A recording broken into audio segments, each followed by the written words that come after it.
All right, so first I'm going to really cover the ruler postulate. Ruler postulate's pretty simple. It's if you lay a ruler down, there's actually a little tiny ruler on this protractor here. I'm using this, I'm not using the protractor part. I just lay it down. I laid this down at 0 from here. It is 0 to 2, so that's 2. And it's 2 centimeters. If I wanted to, I can move it down to here and measure lining up at 0, and that's 3. The other way I could have done it is I could have left it laying down there, and it's at 2, this is 5, so 5 minus 2, this has got to be 3 centimeters. And so the ruler postulate simply says that if the first one's 2 and the second one's 3, the whole thing has to be 5. And similarly, if I know the whole thing is 5 and I know that one's 3, this has got to be 2. They've all got to add up, basically. It's called the ruler postulate. Similarly, there is something called the protractor postulate. So I have two little angles, 1 and 2, that together make up angle 3. And so if I measure this, so first of all, the way we use a protractor is we put the center of the angle, or the vertex of the angle, on the center here. We line up this with 0 and here it's on the outside. And then so because I'm on the outside, 0, 10, I'm going to measure this. So here, right here, that's 10 degrees. And then from 10 to 30, so this is another way I can use this. I can say from 10 to 30, oh, that's 20 degrees. That's one way I can measure it. Or if I rotate it around, once again, I've got my center, my vertex on the center there. I line this thing up on 0. I can see, oh, 0 to 20.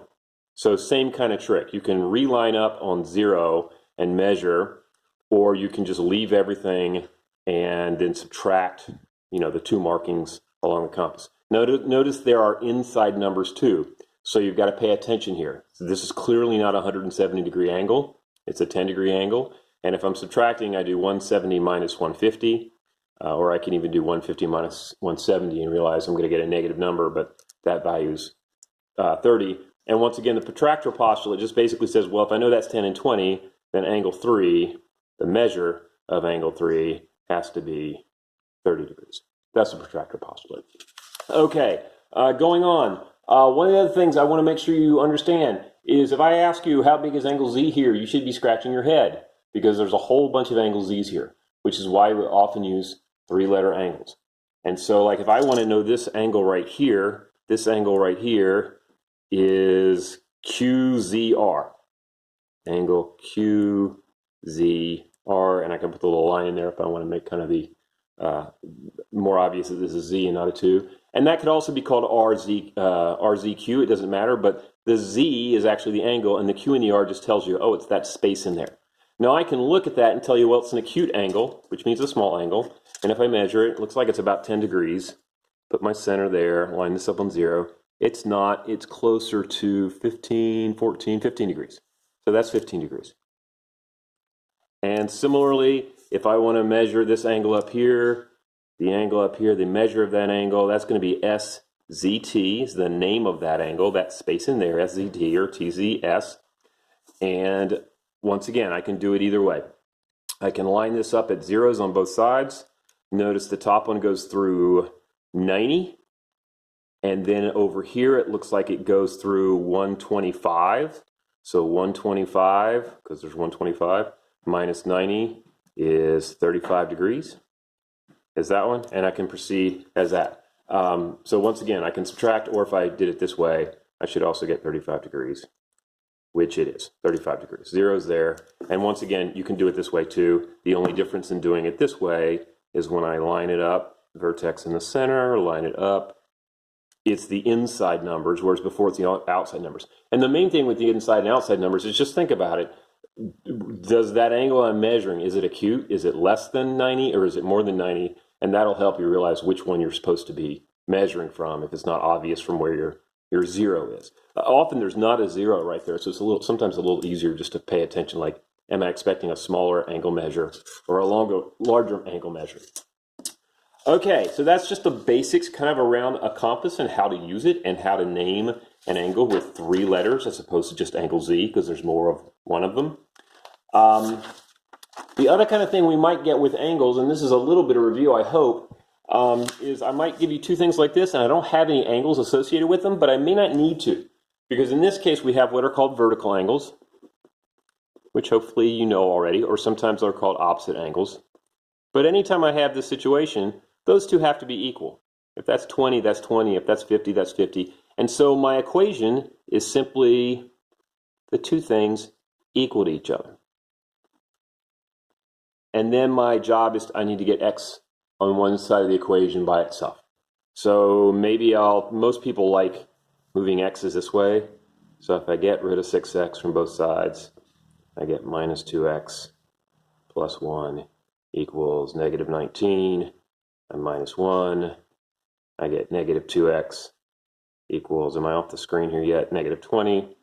And then finally, when I divide, I'm multiplying by negative 2, so to undo that, I divide by negative 2 or multiply by negative 1/2 would work. I get x equals 10. And so then I can plug it back in, and I can tell you this is 4 times 10 or plus 1 or 41. This is 60, 6 times 10 minus 19, also 41, so that totally checks. So one situation, we have something where two things are equal to each other. The other situation is oftentimes two things add up to something.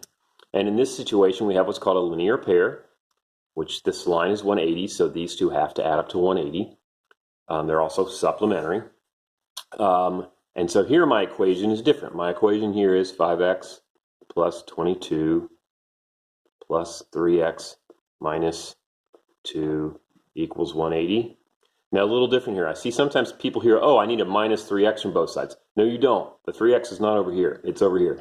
These two things are like terms and they just go together. They're on the same side of the equation already. So that's going to be an 8x.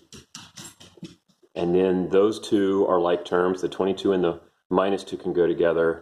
And so that's plus 20 equals 180. And then this is what's called a two-step equation. Whatever's added or subtracted onto x, I'm going to do the opposite. So I'm adding 20. I'm going to minus 20 from both sides. I get 8x. That's a 0. Just threw it away. 160.